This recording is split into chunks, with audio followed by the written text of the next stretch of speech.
Where does it reside? Who owns it? Who develops it? Who can have access to it? You can develop a database at one hospital. How about as a patient, if I move somewhere else, do I have to ask my records to be transferred, or am I going to create, or is someone going to create another set of records? I mean, is there a trend to put all this information under one single database nationwide? No. For 300 million Americans.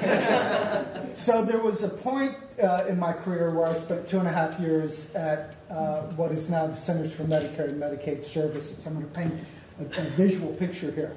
And CMS is in Baltimore. It's about 10 miles outside of the center city. And what by any visual depiction would be a very attractive corporate campus. There are several buildings interconnected.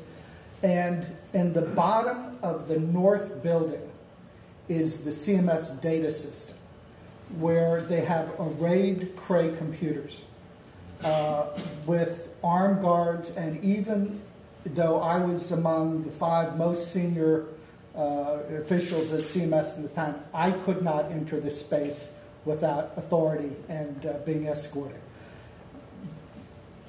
There are, in that facility, I believe at the time, probably much more now, 900 billion transactions. Now, the problem is, it's all economic information. Embedded in that economic, it's the transactions that took place in a fee-for-service healthcare system where clinicians and hospitals would submit claims for payment, and in that would be embedded ICD-9 codes and CPT information, and CMS already had demographics about the patient, and more recently, with the advent of Part D, the Medicare drug program, now you've got drug data, or at least drug prescription or payment data. So on one hand, you'd say, well, that's wonderful for perhaps something in the neighborhood of half of the users of healthcare in the country. On the Medicare side, you've got a rich database.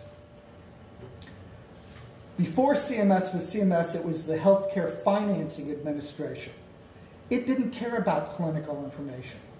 It was only concerned with financing. So as the government struggles with what does it do with this data, the data isn't even arrayed in a fashion that can be easily composed for patient-specific. In fact, the data is arrayed in a fashion that there's information that can be extracted with regard to payments to physicians, payments to hospitals. It's much more about the kinds of entities that receive payments. The reason I say all of this, we've referenced this new structure, accountable care organizations. Derek, in his presentation, noted that the country is struggling to move from an old payment methodology, and they'll be nodding heads here in a moment, fee-for-service, payment is made based on the service provided, to what is increasingly now referred to as fee-for-value. Value being a function of the quality of care provided and the cost of that care. Outcomes is part of it.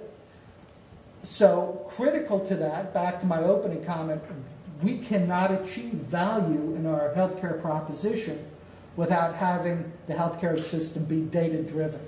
So part of the challenge now for CMS is to make good on a legislative promise that the government made in the creation of ACO